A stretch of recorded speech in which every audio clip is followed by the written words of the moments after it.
In this project, we are going to explore how to control WS2812B LED 8x8 matrix. These 8x8 matrix are known as neopixels in Adafruit language, and we are going to be using a library that uses the Pillow-like interface or the Python image library. There are actually a lot of library that we can use to handle the control of this WS2812B, but I'll be demonstrating how we can use the Pillow-like interface of this Python library.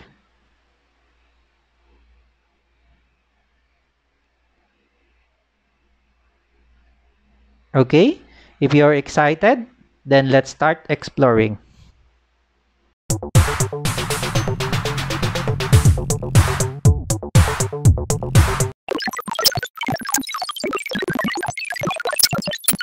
WS2812B LED matrix that we're going to drive with the Raspberry Pi. We essentially need 4 components to drive out the circuit. We have here the Raspberry Pi Zero, the 74AHCT125 chip converter, the breakout module for the micro USB so that we can use an external power to power our WS2812 addressable LED, and the WS2812B LED matrix that I bought online. The Adafruit has its own naming convention for this WS2812, and they have it named NeoPixel. In my case, it's not actually the Adafruit model, so we'll be using the WS2812B for the naming convention. But the Adafruit website has an excellent guide on how we need to wire up our Raspberry Pi to drive out this WS2812. There is an extra integrated circuit here called the chip converter, wherein we need to drive out the output from the GPIO port into a higher voltage that can be understood by this WS2812B LED circuit. Okay, so if we follow along the schematic diagram, it just means that the GPIO 18 should be connected to the 1A pin. This is the input of the AHC125, and the 1Y is the output that is chip converted. So in this case, the 1Y will be connected to the D-in of the NeoPixels or our WS2812B LED. We need to supply power supply ground to 74 AHCT125, which is pin 7 in here, and a power supply ground also to the output enabled pin 1 of the 74 AHCT125. We also need to connect the supply ground and the Raspberry Pi ground here. And at the same time, we need to drive out the power supply ground to the NeoPixel ground also. The 5 volts power supply is needed also to connect into the BCC of the 74 AHC125, and the power supply is needed as well to drive out the BCC of the WS2812B circuit. That's it. So I have already finished wiring up the schematic from the previous splitsing diagram that I have shown you. So I'm just gonna be discussing a little bit about those items. So these are the 4 components that are needed in here. We have the Raspberry Pi Zero in here.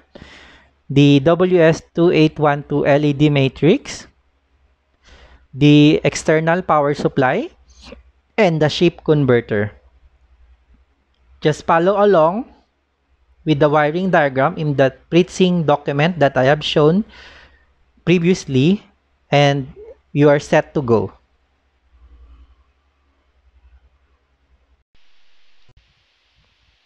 Okay, so let's begin how we're going to drive the WS2812 8x8 LED matrix or NeoPixels by using Python code.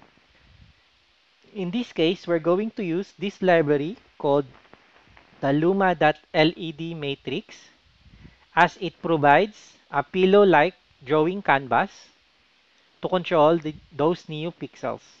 If you're not familiar with the Python image library, then I highly recommend to look up on how the Python image library works.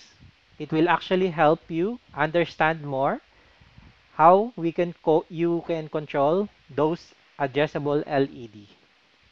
Okay, to begin, let's go to the installation section of this library.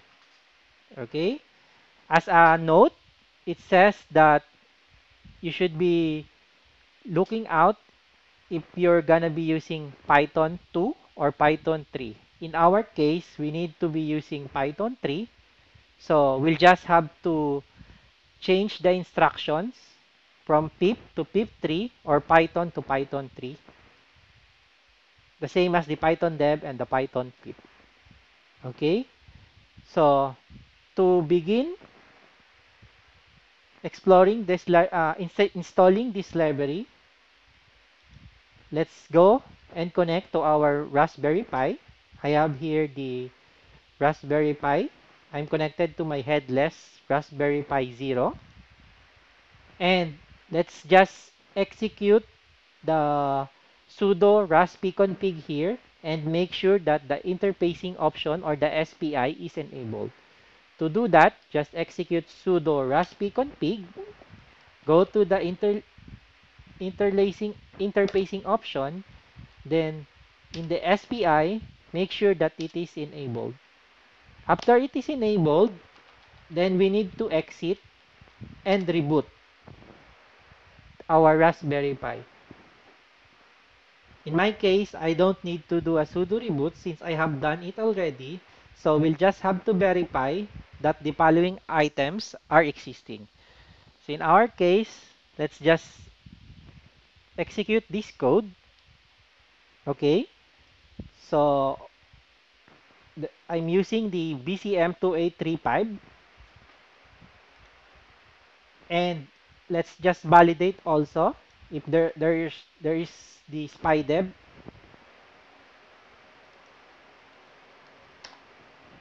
Okay, so I have here the following items listed.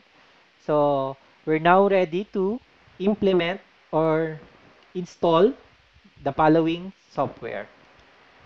To continue with the installation, we just need to install from the Python, the PyP, so that we'll be able to download the library.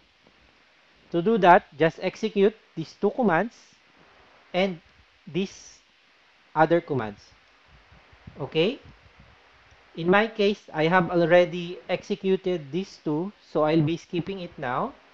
But we need to execute this one, the sudo h pip install Luma LED matrix if you haven't done so.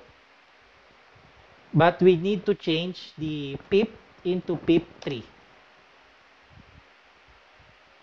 Since we are using the Python 3 language instead of the Python 2.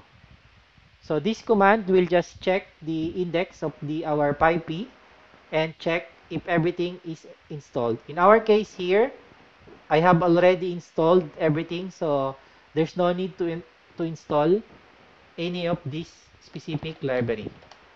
Another thing is we need to execute the following. For now, because there is an issue that was raised in this particular library. So we have to make use of this. We have an extra steps to do in the installation. So to do that one, just execute sudo pip3 install ws2812 and rpy ws281x. Since I have already installed the following library, then there is no need to install anymore. Okay? Then, when we go to the GitHub project of this luma.led matrix and go to the example section, there is a neopixel.demo.py here, which we are just going to edit.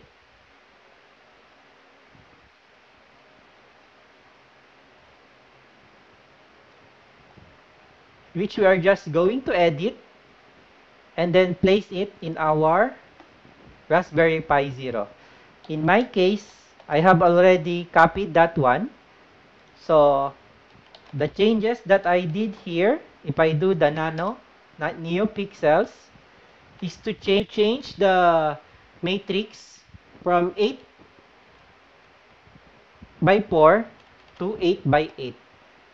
If you take a look at the example code in here, you would see that the height is only 4, but in our case, since it's 8 by 8, so we are gonna be using the 8 by 8 width and height.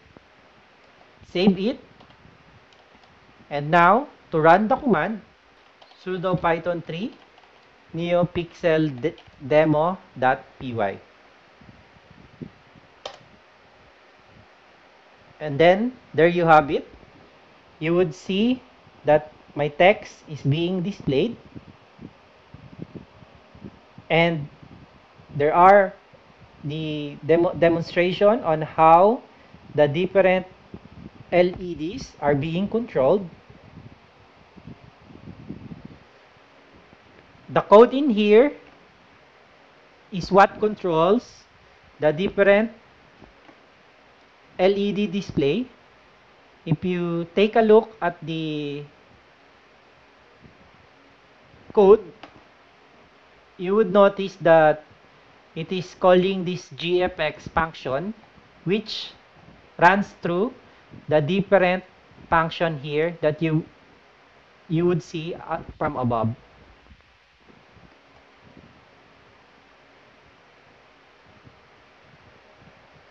Okay, so that's all for the demonstration.